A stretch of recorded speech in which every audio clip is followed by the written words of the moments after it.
नमस्कार दोस्तों, मेरा नाम है पंकज दुबे और आज हम बात करने वाले हैं दोस्तों पाकिस्तान के बारे में। दोस्तों यहाँ पे आप देख सकते हो FATF ये बोल रहा है कि हम पाकिस्तान को ग्रे लिस्ट में डाल सकते हैं।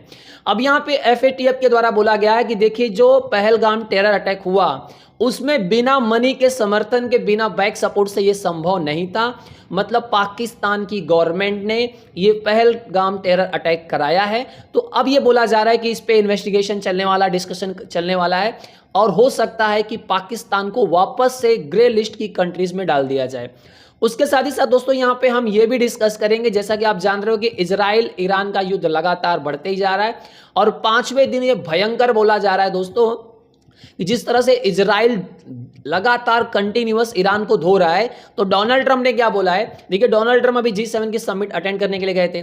अभी खबर आ रही है कि बीच में से ही डोनाल्ड ट्रंप क्या करेंगे, G7 की समिट को बीच में ही छोड़ करके जाने वाले हैं, क्योंकि यहां पे ट्रंप ने बोला है कि तेहरान को खाली कर दो। तो चलिए दोस्तों डिटेल में डिस्कस कर लेते हैं। पहले यहां पे शुरुआत कर लेते हैं। तो पहले ये डिस्कस कर लेते हैं कि ये FATF है क्या। देखिए FATF दोस्तों क्या था, फाइनेंशियल एक्शन टास्क फोर्स। इन्होंने बोला कि देखिए अब हम डिस्कशन कर रहे हैं और हो सकता है कि हम जल्द ही पाकिस्तान को ग्रे लिस्ट में डाल दें। देखिए इंडिया ने भयंकर इस बार हमला किया, सिंदूर ऑपरेशन तो इंडिया ने किया ही किया। अब इंडिया ने पाकिस्तान के फाइनेंस को पूरी तरह से यहाँ पे दोस्तों बोलते हैं ना धराशायी कर दिया है। मतलब एक्चुअल में होगा क्या, अब देखिए दोस्तों ये अगर मैं बात करूं यहाँ पे FATF की, तो दोस्तों ये इंटर गवर्नमेंटल ऑर्गेनाइजेशन है जो क्या करता है दोस्तों, इंटरनेशनल स्टैंडर्ड सेट करता है। ये इंप्लीमेंट करता है और रेगुलेट करता है दोस्तों मनी लॉन्ड्रिंग को, टेररिस्ट फाइनेंसिंग को और अदर थ्रेट्स। इसको बनाया गया था दोस्तों 1989 में G7 समिट के टाइम पे दोस्तों। अब एक्चुअल में होगा क्या, अब यहाँ पे जब पाकिस्तान को ग्रे लिस्ट में डाल दिया जाएगा दोस्तों तो क्या होगा, पाकिस्तान के ऊपर इकोनॉमिक सैंक्शंस लगाए जा सकते हैं।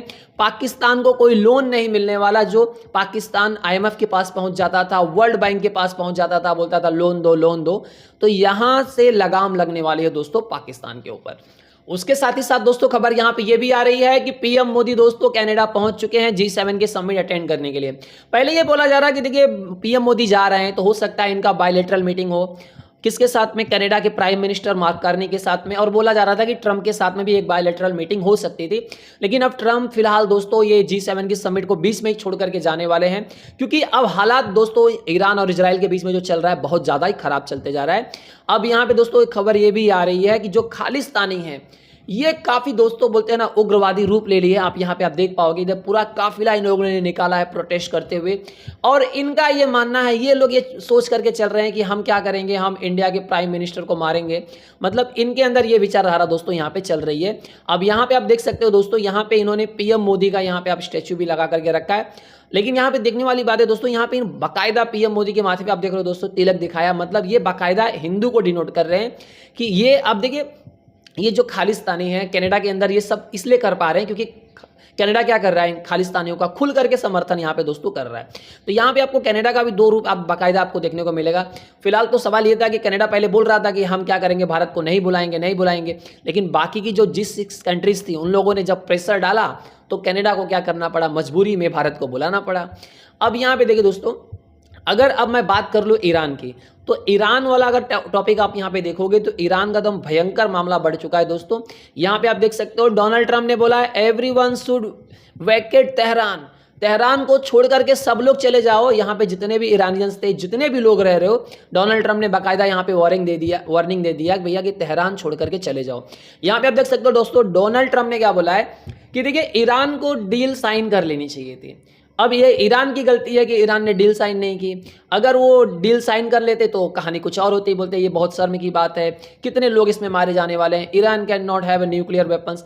ईरान कभी भी न्यूक्लियर वेपन्स तो नहीं बना सकता, ये डोनाल्ड ट्रंप ने यहाँ पे क्लियर कर दिया है। Everyone should immediate Venkat Tehran, सब लोग तेहरान छोड़ करके भाग जाओ, यहाँ से हट जाओ। मतलब ये जो धमकी दी जा रही डोनाल्ड ट्रंप को, डोनाल्ड ट्रंप द्वारा जो धमकी दी जा रही है तेहरान के लोगों को, बोला जा रहा है कि तेहरान खाली करके चले जाओ, इसको आप हल्के में नहीं ले सकते दोस्तों। क्योंकि अभी रिसेंट में आपने देखा होगा यहाँ पे दोस्तों, आप देख सकते हो ये ईरान की एक रिपोर्टर है, ये रिपोर्टिंग कर रहे थे, ये इजराइल को धमकी दे रहे थे कि देखिए अभी ईरान ने तो कुछ किया नहीं है। ईरान जब बोलते हैं ना 500-600 मिसाइल्स मारेगा तो पूरा इजराइल बर्बाद हो जाएगा, ये हो जाएगा। अब उसी समय दोस्तों यहाँ पे ब्रॉडकास्टिंग चालू थी, तभी से अचानक से क्या हुआ दोस्तों कि इजराइल ने यहाँ पे धमाका किया और जो इनका जो देख सकते हो ना न्यूज़ ब्रॉडकास्ट सिस्टम था, स्टूडियो में ही हमला कर दिया है इजराइल ने। तो पूरा स्टूडियो में आप देख सकते हो ये छोड़ करके यहाँ पे भागते हुए दिखाई दे रही है। मतलब इजराइल बोल रहा है कि तुम्हारा भाई न्यूज़ ब्रॉडकास्टिंग भी नहीं छोड़ेंगे। मतलब इन्फॉर्मेशन जो वॉरफेयर है उसमें इजराइल बहुत आगे निकल रहा है, बोल रहा है कि भैया कुछ भी नहीं छोड़ेंगे। अभी देखिए जब इनका ये पूरा बोलते हैं ना ब्रॉडकास्टिंग सिस्टम पूरा जब इजराइल पूरी तरह से खत्म कर देगा तो ये लोग जो अपना नैरेटिव रहेगा उसको कहाँ पे रखेंगे, ये बोल ही नहीं पाएंगे कुछ। पूरा बोलते हैं ना इनका सिस्टम पूरी तरह से इजराइल क्या करने वाला है दोस्तों, तबाह करने वाला है। अब यहाँ पे ईरान के द्वारा ये बोला गया कि देखिए हम सुप्रीम जो लीडर है ईरान के अयतुल्ला अली खमेनेई, उसको जब तक नहीं खत्म करेंगे तब तक ये मैटर दोस्तों खत्म नहीं होने वाला, तब तक ये कंटिन्यूअस चलते रहेगा। अब यहाँ पे बाकायदा नेतन्याहू ने बोला है कि अगर ये कॉन्फ्लिक्ट को ख़त्म करना है तो सबसे पहले क्या करना पड़ेगा, जो ईरान के सुप्रीम लीडर हैं अली खमेनेई उनको ख़त्म करना पड़ेगा। इसलिए सुप्रीम लीडर अली खमेनेई को बताया जा रहा है एकदम सेफ्टी लोकेशन में यहाँ पे भेज दिया गया है, सेफ लोकेशन पे।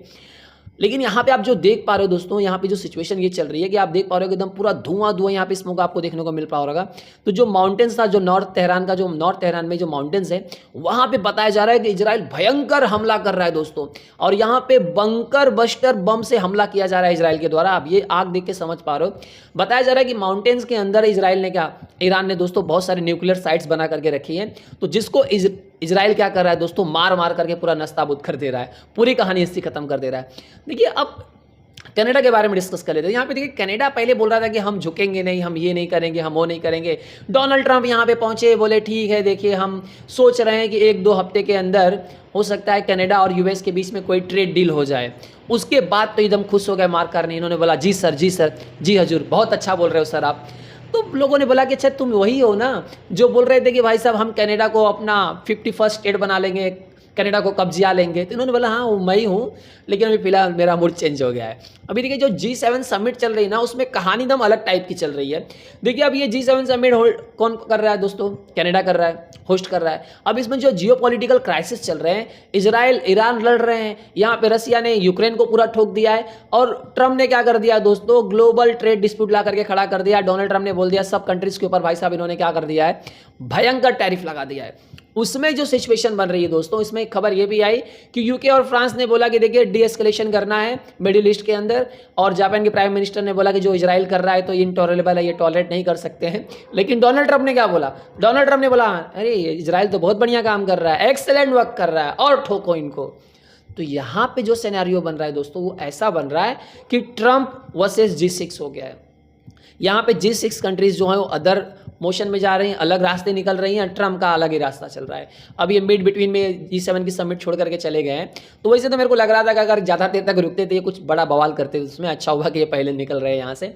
तो दोस्तों बाकायदा आपको एक यहाँ पे क्लैरिटी मिल पा रही होगी, ये समझ पा रहे होगे कि मतलब जो अब इजराइल और ईरान के बीच में जो युद्ध चल रहा है अब उसको आप हल्के में नहीं ले सकते हो दोस्तों, वो दिन पे दिन बढ़ते जाएगा। क्योंकि इजराइल ने ये बोला ये तो शुरुआत है, जब तक हम पूरी तरह से इनको खत्म नहीं कर देंगे, इनका जो न्यूक्लियर वेपन्स बनाने की जो इच्छा है उस इच्छा को ही जब तक हम खत्म नहीं कर देंगे तब तक ये युद्ध खत्म होने वाला नहीं है।